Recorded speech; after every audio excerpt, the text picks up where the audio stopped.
Hello my friends, Lolo Common here, back with another food adventure.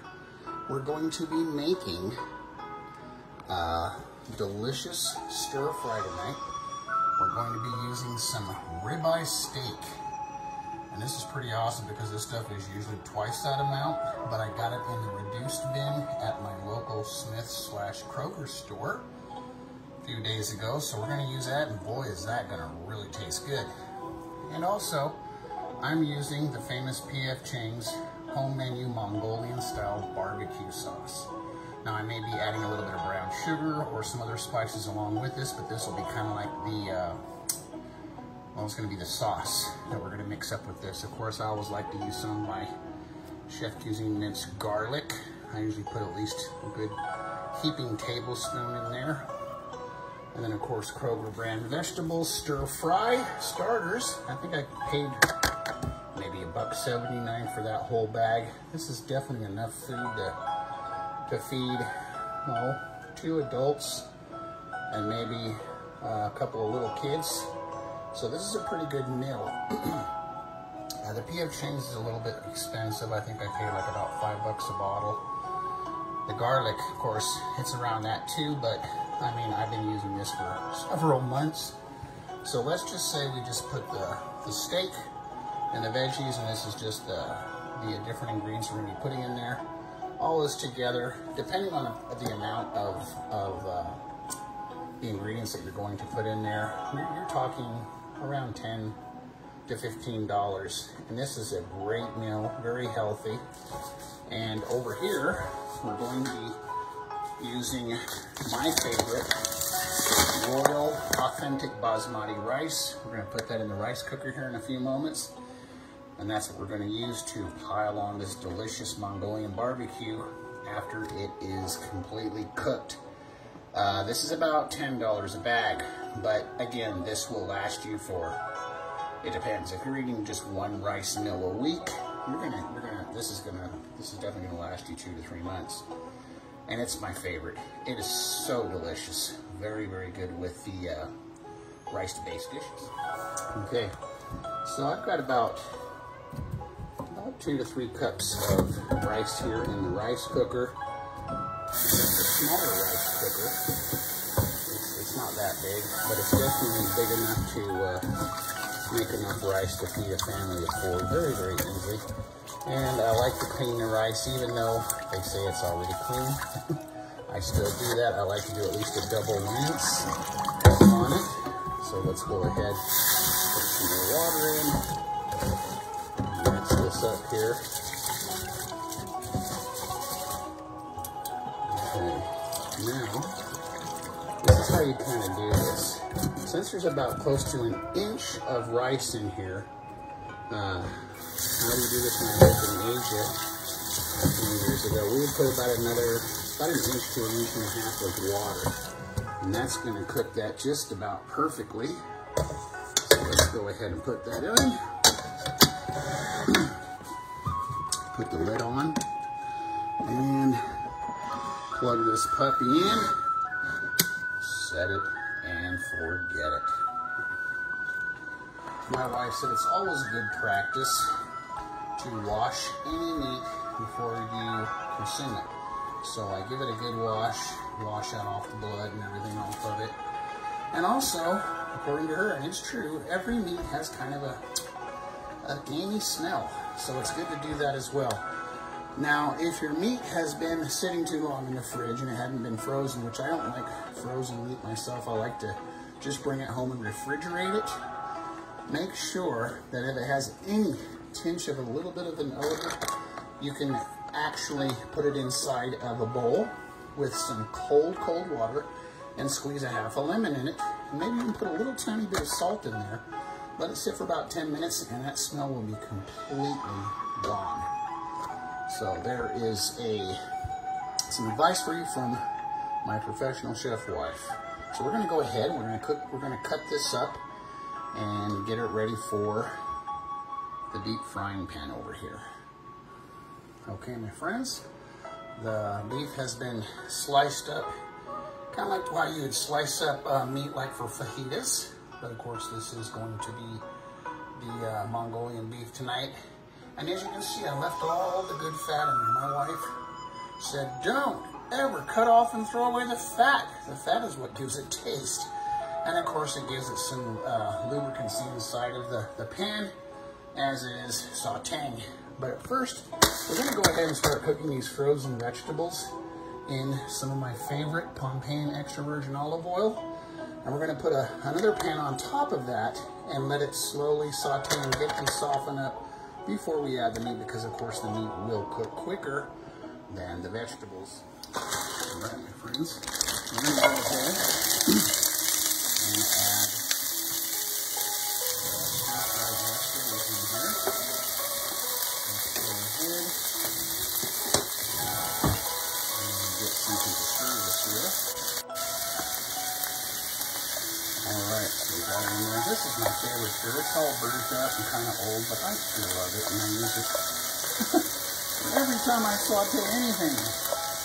I just like the flat part of it, and it kind of helps scrape if I need to scrape. Now, I've used the olive oil, and sometimes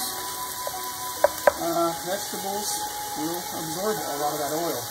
Now, you can add a half a cup of just plain water to this as it's sauteing, because once we put it on the top, it's also going to kind of steam the vegetable, which helps to quicken up the cooking time.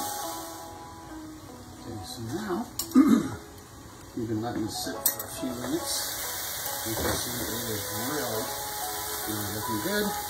We're going to go ahead and add a nice heaping tablespoon of minced garlic. Garlic's good for you, as you all will know. And we're going to go ahead and add some simply organic oregano. Just a little bit. Maybe about a quarter of a teaspoon. My favorite seasoning right here, the McCormick brand all-purpose seasoning, garlic, onion, and black pepper, and sea salt. So I'm going to put about a teaspoon of that. I better open up the other end. I just gotta be careful. Oh, there we go. 1 teaspoon of that. And as always, because of my arthritis in the knees, I love to add turmeric to a lot of my foods, if not all of them. So you can pick this up at an Asian food store. And I put about maybe a quarter of a teaspoon. And I have already cracked the pepper. I'm going to put that in here as well. And then I'm going to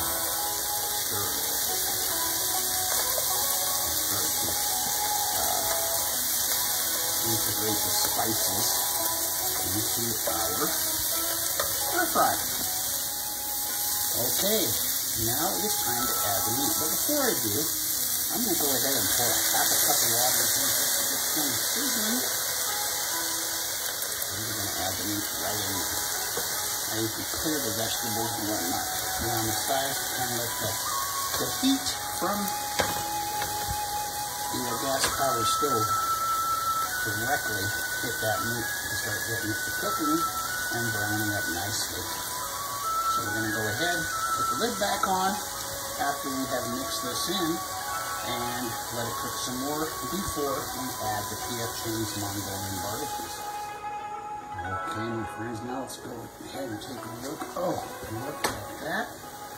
The beef is really cooking up very nice. So I've got my P.F. Chang's Mongolian barbecue sauce. I'm going to add, I'm going to say at least a quarter of a cup right there. So there we go. I'm going to go ahead and mix that in with the veggies and the meat. I do have some brown sugar here on hand if it's too sour, which sometimes Mongolian barbecue is pretty strong tasting, but it is good. So let's go ahead and integrate that with the meat and veggies. We're going to take a look and see how it's coming out. Okay, it is really coming along very nicely. And I'm going to add some more ingredients. I'm going to add some of this 3 pepper and onion blend. Just a little bit, maybe about a half cup. And also I'm going to add a cup of these by the Jolly Green Giant brand. Ho, ho, ho. Green Giant. Add a cupful of that too. It's got broccoli, more carrots, and cauliflower in there. Because I want to put some more vegetables. We gotta stretch this out. Got a family of 5 here, so that's what we're gonna do. And again, I'll put the lid on top, and within a few minutes it'll be softened up, and it will be looking good. Okay, my friends, now we are cooking. We'll put in a cupful of the cauliflower, broccoli, carrot mix, which they call the Normandy vegetable mix, and I also put in the 3 peppers and the onions. And I added another ½ cup of water because, as you well know, water does dissipate. And so we're going to go ahead, put the lid back on, and let this sit for about 5 minutes and soften everything up. And then we're going to give it a taste test and see how everything is tasting. Okay, let's go look and let's see how our rice is coming along. Wow, it's cooking up really, really nice. Just about done. Once it is done, of course, this pops up and it says it's just keeping it warm. So this should be definitely ready by the time we get ready to eat. Okie dokie. Let's go ahead and take a little taste test here. Drab.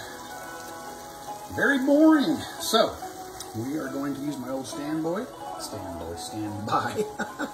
and put in some Knorr seasoning chicken bouillon flavor. Now, I already have the little teaspoon here.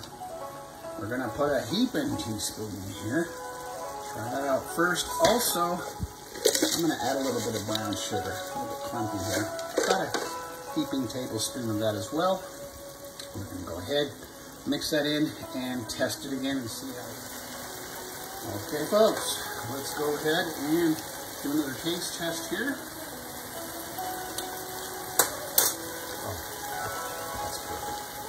I went ahead and added another heaping teaspoon of chicken bouillon and also another tablespoon of the brown sugar.